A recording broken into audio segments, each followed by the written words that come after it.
Pero antes quiero hablarles sobre unos conceptos en los que se maneja este tipo de enseñanza. Hay que le llaman escuelas de interpretación, cómo interpretar lo que es el Apocalipsis. Amén. Es saber, conocer o entender cómo nos movemos nosotros, cómo manejamos nosotros el libro del Apocalipsis. Tenemos lo que es la escuela de interpretación espiritual. Dice que enseña que el propósito del libro del Apocalipsis es instruir a la iglesia acerca del futuro. No es predecir el futuro, sino tan solo enseñar algunos principios espirituales que la iglesia debe de conocer. También tenemos lo que es la escuela de interpretación pretérita, que sostiene e insiste que el autor escribe solamente sucesos que tuvieron lugar durante el Imperio Romano, o sea que fue un hecho ya pasado, que no va a transcurrir más nada. ¿Ok? En relación con la iglesia del Señor Jesucristo, es verdad que algunas de las cosas del libro se desarrollaron durante el Imperio Romano. Como les dije, las primeras cartas fueron escritas para ese justo momento, su primera interpretación profética, y la segunda es el tiempo, que lo vamos a ver más adelante. Tenemos también lo que es la escuela de interpretación histórica. Esta enseña que el libro de Apocalipsis se ha venido cumpliendo en el desarrollo de la historia de la iglesia sobre la tierra. Enseña que tiene relación con el bienestar de la iglesia desde el siglo I hasta los tiempos modernos. Se puede decir que es parte de lo que nosotros seguimos. ¿Ok? ¿Se entiende? Si no entiende, me avisa. Y tenemos la escuela de interpretación futurista. Enseña que el libro del Apocalipsis es un libro profético, el cual nos enseña sobre eventos que se cumplirán en el futuro, tales como la segunda venida de Cristo, el milenio, el juicio final, la gran tribulación, etc. También nos manejamos en eso. Amén. ¿Por qué? Porque en lo histórico hablamos de tiempos pasados, tiempos presentes y tiempo futuro. Y ahí entra también la escuela de interpretación futurista. Entonces, esas son las dos escuelas en las que nosotros nos manejamos. Sabemos que el libro del Apocalipsis es un libro simbólico. Lo que está escrito no lo habla de forma literal, sino habla a través de símbolos. Porque el apóstol Juan, cuando escribió esta carta, habían cosas que él veía de este tiempo que él no conocía. Él no le daba un nombre porque lo desconocía, y lo que hizo fue asemejarlo al conocimiento que él tenía de aquella época. Esas cosas lo vamos a ver más adelante. ¿Ok?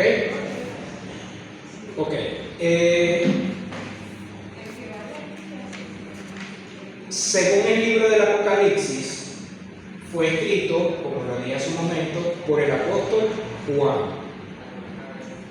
Esta revelación que se le dio a Juan se partió en dos.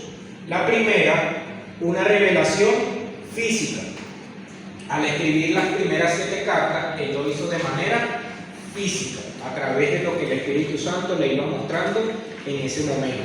Amén.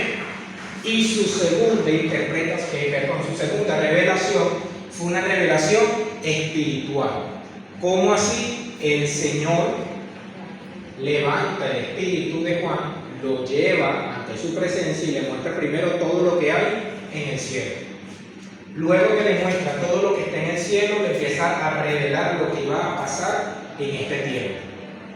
Por eso es que él, cuando habla en las cartas, habla de cosas extraordinarias, pero medidos a su mentalidad de la época. Hay una parte donde muchas personas predican que es algo que ya pasó años atrás, que no es así, donde habla de que fue arrastrada la tercera parte de las estrellas del cielo, la cuarta parte de las estrellas del cielo y cayeron a la tierra. Muchas personas predican de que ese fue el momento en que Satanás se rebeló y se llevó a los ángeles. No, eso no tiene que ver aquí, porque eso es algo que va a acontecer. Y en esas estrellas se puede referir satélite, nave, todas esas cosas que están en el espacio. Como, vuelvo y repito, él no sabía que era un satélite, no sabía que era una nave espacial ni nada de eso, lo puso interpretación de estrellas. ¿Se entiende? Entonces, como estas cosas, hay muchas otras que vamos a ir analizando. Maestro. Ajá. Pero él no sabía, lo que usted menciona, él no sabía que eran naves, satélites y todas estas cosas, pero sí sabía que eran estrellas. Claro, lo que pasa es que en la Biblia nombra varios tipos de estrellas, en Apocalipsis más que todo, porque hay estrellas que se refieren a ángeles, hay estrellas que se refieren a estas cosas y hay estrellas de estrellas. También hay estrellas que se refieren a personas. ¿Se entiende? Como les dije, cuando vayamos analizando versículo por versículo, porque vamos a analizar capítulo por capítulo, vamos a entender estas cosas y vamos a diferenciar la una de la otra, las cosas que son y las cosas que han de ser. ¿Cuáles son las cosas que has visto? Pasado. ¿Cuáles son las cosas que son? El presente. Y las que han de ser son el futuro. ¿Cuál fue el presente para Juan en ese momento? Las cartas. ¿Cuál fue el futuro de Juan en ese momento? Todo esto que estamos viviendo. ¿Cuál fue el pasado? Todas las cosas que vio durante Jesucristo. Y lo plasmado en los libros antiguos, en este caso Moisés, Elías y todas esas cosas. ¿Ok? Para nosotros, nuestro presente es ahora. Las cosas que has visto son el pasado, igual que Juan, Moisés, Elías, la primera venida de Cristo, su crucifixión. Esas son las cosas que ya, por decirlo de alguna manera, ya nosotros lo vivimos, porque es nuestro pasado. Las cosas que son y lo que estamos viviendo ahora. Y las cosas que han de ser es el futuro.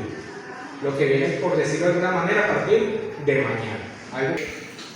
En una de las ramas de la teología existe lo que es la numerología.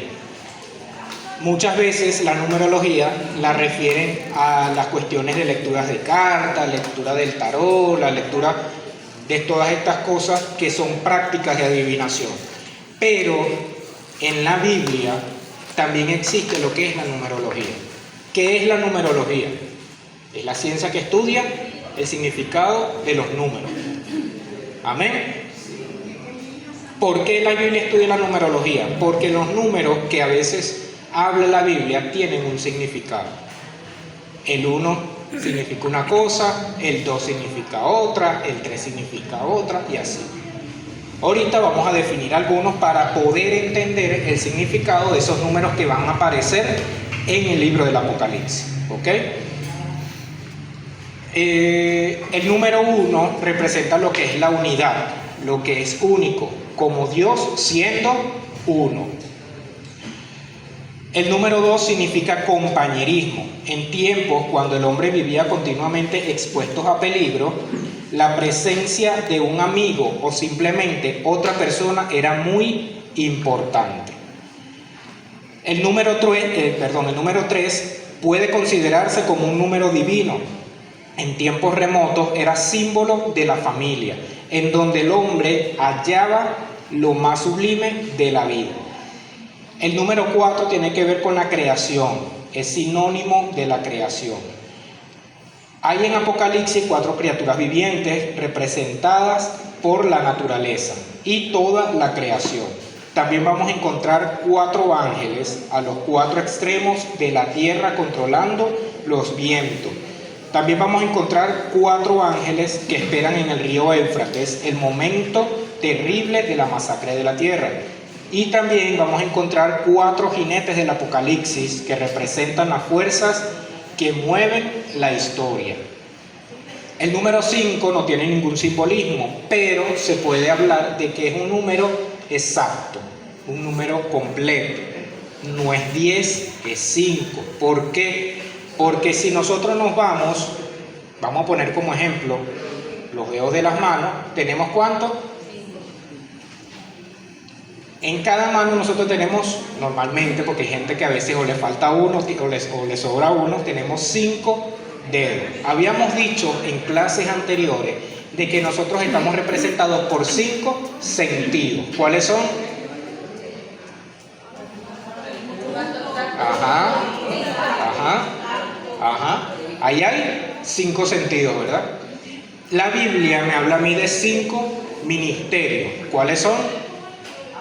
Ajá. Un número completo, un número exacto. ¿Ok? El número 6 es un número de hombre, representa al hombre, que fue creado en el día sexto.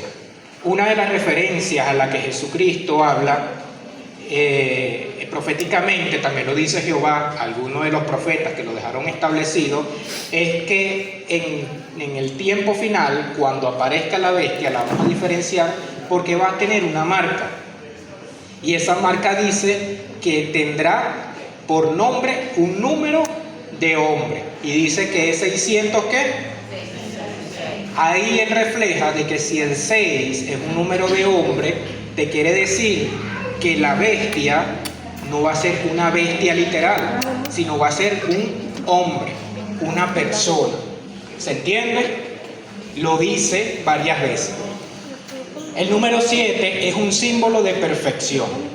7 iglesias se encuentran en el libro del Apocalipsis. 7 candeleros, 7 ángeles, 7 estrellas, 7 espíritus de Dios, 7 sellos, 7 trompetas y 7, 7, 7, que es lo que siempre sale en Apocalipsis. El número 10 indica un hombre completo. En la antigüedad, el hombre que perdía un dedo o más no era un hombre completo. Todo el deber del hombre lo sumaría por los 10 mandamientos. En Apocalipsis vamos a encontrar de que hay una bestia que tiene 10 cuernos. En Daniel vamos a encontrar que hay otra bestia que también tiene 10 cuernos, y el dragón que está representado en el libro del Apocalipsis tiene también 10 cuernos. Por eso es importante saber y conocer los números. No para adivinación, como les dije en su momento, sino porque es necesario saber este tipo de interpretación y así poder entender la Biblia. Los 10 cuernos son símbolos de poder, un gobierno completo. El número 12 es símbolo de religión organizada en el mundo.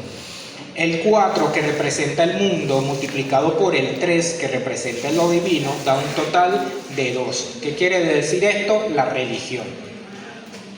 Todos los tipos de religión que existen en el mundo. En el Antiguo Testamento tenían 12 tribus de Israel. En el Nuevo Testamento hay 12 apóstoles. La ciudad santa tiene 12 puertas y el árbol de la vida tiene 12 frutos. ¿Qué significa el nombre del Apocalipsis? Significa revelación.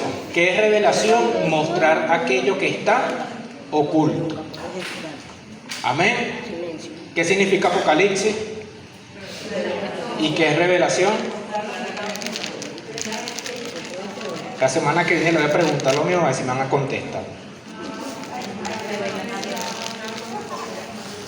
Ok. Entonces vamos a empezar ahora con las cosas que han visto. ¿Ok? ¿Cuáles son esas cosas que hemos visto?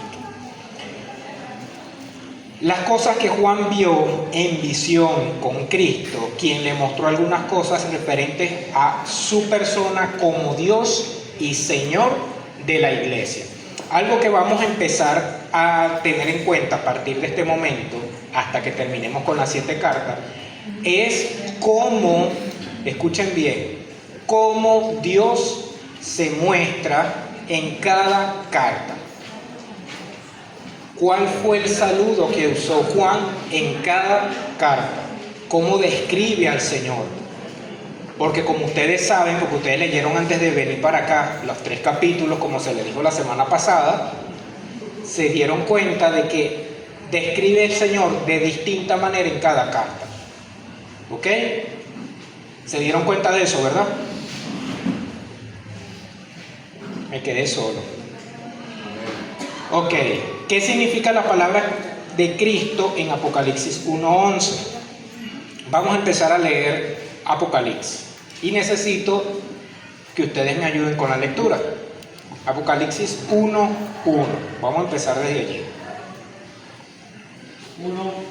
A partir del 1. Amén. La revelación de Jesucristo que Dios le dio para manifestar a sus siervos las cosas que deben suceder pronto, y la declaró enviándola por medio de su ángel a su siervo Juan, que ha dado testimonio de la palabra de Dios y del testimonio de Jesucristo y de todas las cosas que ha visto. Ok, fíjense algo allí particular. Léeme el versículo anterior a ese. La revelación de Jesucristo que Dios le dio para manifestar a sus siervos las cosas que deben suceder pronto, y la declaró enviándola por medio de su ángel a su siervo Juan. ¿Por quién le envió? No, ¿por quién envió la palabra? Por el ángel, ¿verdad? Él dice, ¿el ángel de quién? Del Señor. ¿Quién es ese ángel? En el Antiguo Testamento y en esta parte particularmente habla del ángel del Señor. ¿Quién es ese ángel? ¿Quién? No. No. Dice el ángel del Señor. ¿Quién es el ángel del Señor? Si nosotros nos vamos para el Antiguo Testamento, en varias partes leemos que dice que el ángel de Jehová acampan ¿a quién? También dice que en ciertas partes el ángel del Señor fue enviado para hablarle a ciertos profetas, a ciertas personas. Pero ¿quién es ese ángel? Lo habla en el Antiguo y en el Nuevo vuelve a aparecer, pero justamente en esta parte del Apocalipsis. Gabriel no es. Apocalipsis 1, el versículo 2, ¿verdad? 1:1.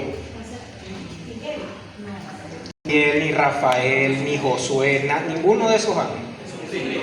Jesucristo. El ángel del Señor, reflejado en esa particular, es Jesucristo. Esa era la manera en que se mostraba el Señor. Para no decir yo soy Cristo, esa era su manera. Como quien dice su asistente personal en ese momento. En el Antiguo Él se mostraba de esta manera. No literalmente como Jesucristo. Él se muestra como Jesucristo ya al momento en el que nace. ¿Ok? Pero es como, ¿cómo se le puede decir? Sí, como su asistente personal en ese momento. Cuando el Señor habla o manda específicamente ángeles, Él los manda con su nombre y sin apellido. Pero nunca los refieren como el ángel del Señor. Siempre manda un ángel, el ángel fulano, el ángel tal. Pero cuando se habla del ángel de Jehová o el ángel del Señor, se refiere a Jesucristo. Ajá.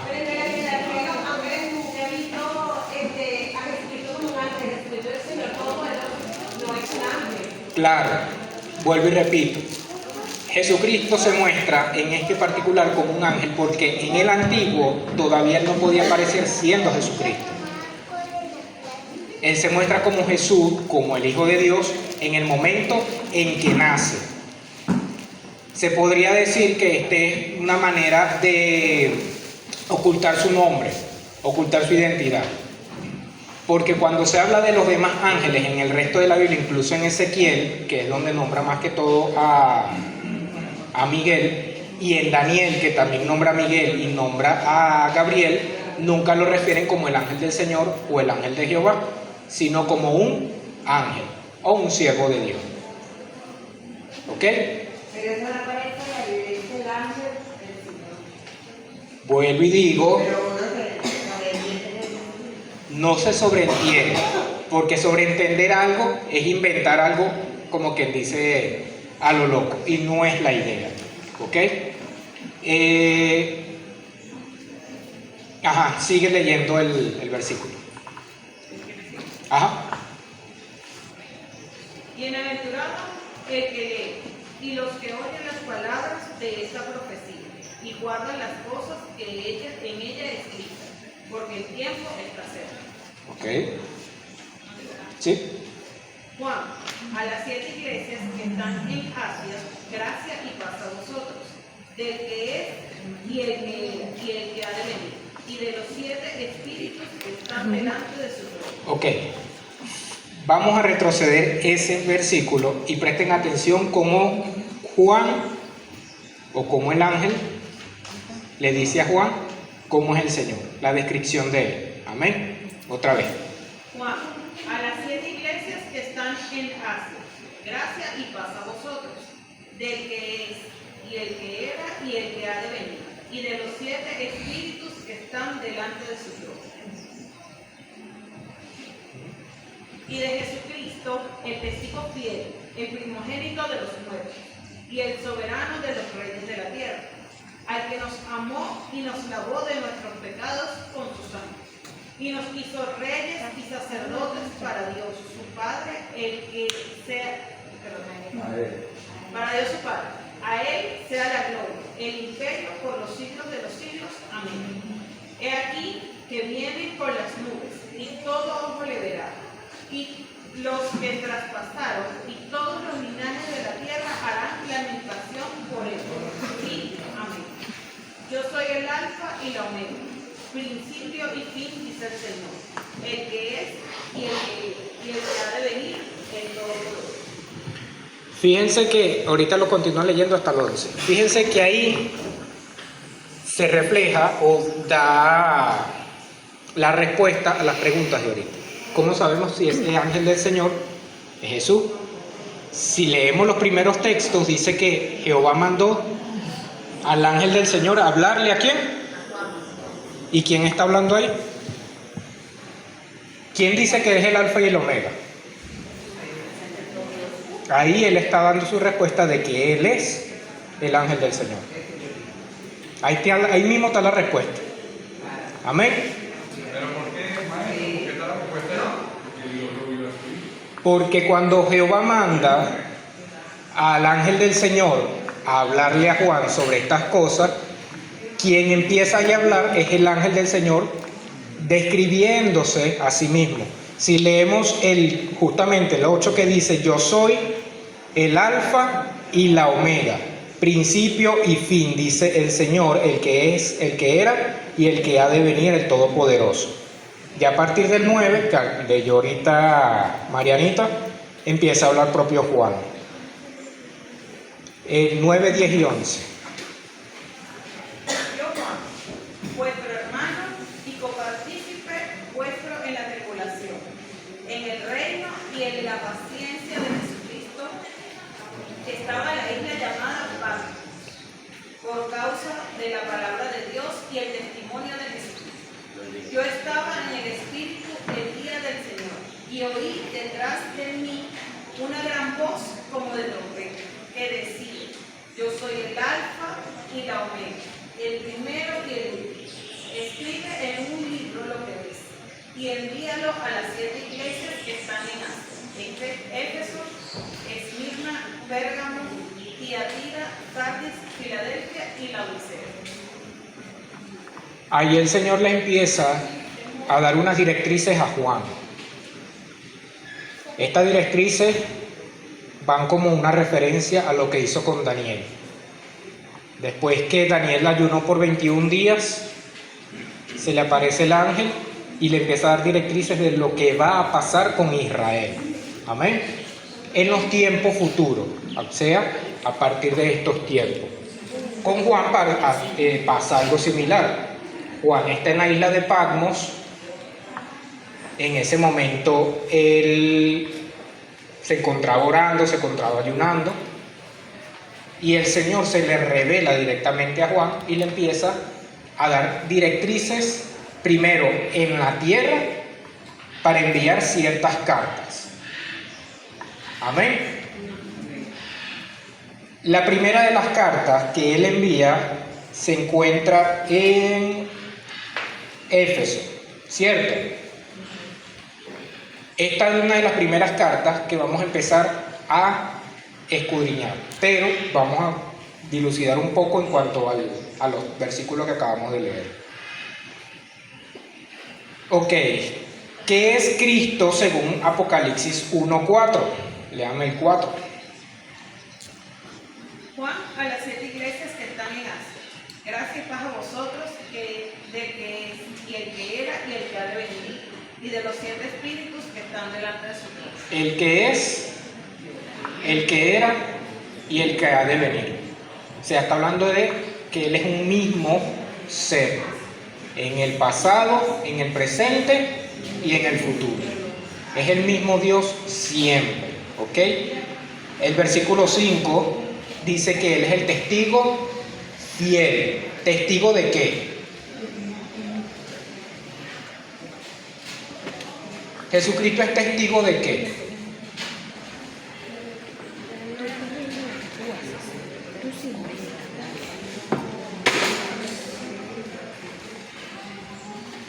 No sigo hasta que me respondan. El fiel de Cristo fue acusado de comer con los publicanos y pecadores. Se le dijo que estaba en mutuo acuerdo con Satanás, pero jamás le pudieron llamar mentiroso. Siempre dijo la verdad a pesar de que esto le costara la vida. Como sucedió más adelante, fue el testigo fiel, una verdad encarnada. Amén. También dice que es Él el primogénito ¿de qué? De los muertos. Jesús no fue la única persona que volvió de la muerte a la vida. Esto lo vemos a través de las resurrecciones que Él mismo hizo antes de morir. Ejemplo, Lázaro. Y también lo vemos en el momento de su muerte y resurrección, que no nada más resucitó Él, sino que resucitó. ¿Qué resucitó? ¿Ah? No escuché. A los muertos que estaban en el Hades, pero que habían muerto a causa de Jehová. Amén. Como testimonio. Ok. Pero todos los que volvieron a la vida por medio del poder de Cristo, tales como Lázaro, la hija de Jairo, entre otros, murieron de nuevo. Cristo resucitó con un cuerpo glorificado, inmortal, lleno de gloria. Se levantó de los muertos al tercer día y vive por los siglos de los siglos. Tiene la llave de la vida y de la muerte. Él es el primogénito de los muertos. Amén.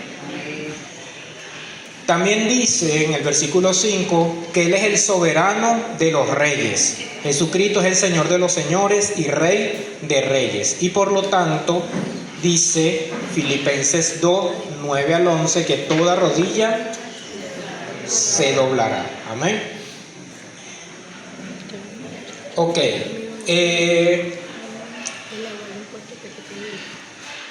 Según Apocalipsis número 1, del 4 al 6, dice que Él nos amó y nos lavó de nuestros pecados con sangre.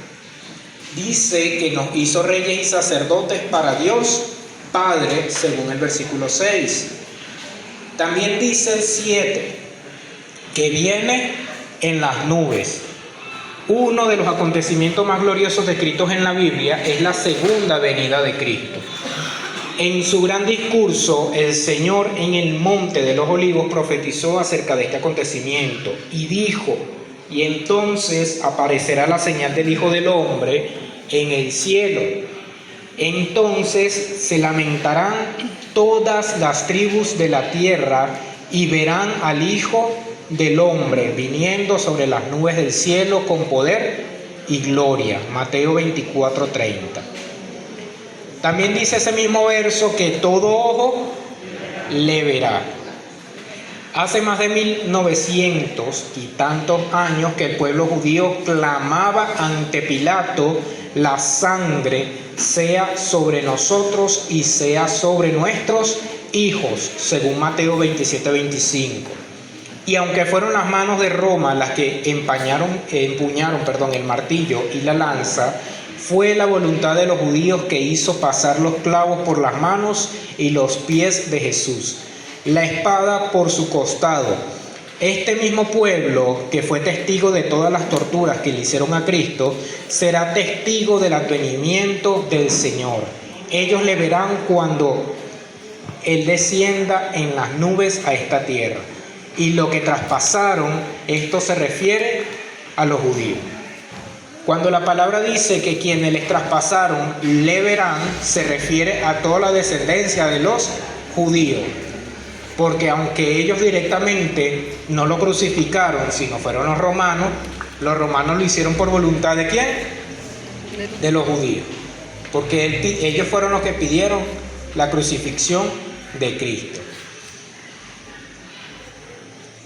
Ok, vamos a leer a partir del versículo 12 al 16. Y me volví para ver la voz que hablaba conmigo, y vuelto, vi 7 candeleros de oro, y en medio de los 7 candeleros, a uno semejante al Hijo del Hombre, vestido de ropas que llegaban hasta los pies, y ceñido por el pecho con un cinto de oro. Su cabeza y sus cabellos eran blancos como la blanca lana, como nieve, sus ojos como llama de fuego, y sus pies semejantes al bronce refulgente, como en un horno, y su voz como estruendo de muchas aguas. Tenía en su diestra 7 estrellas, de su boca salía una espada aguda de 2 filos, y su rostro era como el sol, cuando resplandece en su fuerza. Cuando le vi, caí como muerto a sus pies, y él puso su diestra sobre mí, diciendo: no temas, yo soy el primero y el último. Fíjense que cuando se presenta Jesucristo a Juan ve todas estas especificaciones de él. Si nosotros, como le dije en un principio, tomamos esto de una manera literal a lo que está establecido allí, vamos a encontrar de que Jesucristo es una cosa extraña, porque dice que sus pies son de bronce, dice que sus ojos son ¿qué?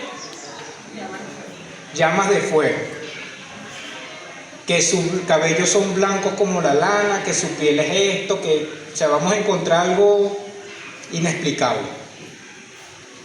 Pero vuelvo y repito, él describía, era la manera en que era Jesucristo, cómo era su autoridad, cómo él era imponente, su majestuosidad, no que literalmente tenía fuego en los ojos, que tenía, en vez de los pies era bronce, no, sino cómo era el ímpetu de Jesús. Amén. Juan empieza diciendo que él es el hijo de ¿quién? Según el 12, ¿el hijo de quién? No escucho. El 13, el hijo del hombre, ¿verdad?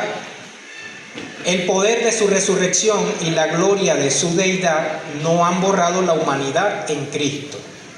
Sabemos que cuando Cristo resucitó, no fue nada más en espíritu, sino que también su cuerpo resucitó. Mas no el mismo cuerpo, sino un cuerpo glorificado. Fue el cuerpo que vio los discípulos en el momento en que se les presentó, y que hubo uno que no creía que era él hasta que metió sus dedos en su costado y en sus manos, referenciando de que es el mismo cuerpo pero glorificado. Aunque él resucitó, no perdió su cuerpo. Amén. Esto es lo que refleja cuando habla de que es el hijo del hombre. Su identidad como hombre fue la que tuvo por las calles de Jerusalén, en toda Palestina. Fue su mismo cuerpo, pero en este caso ya está glorificado.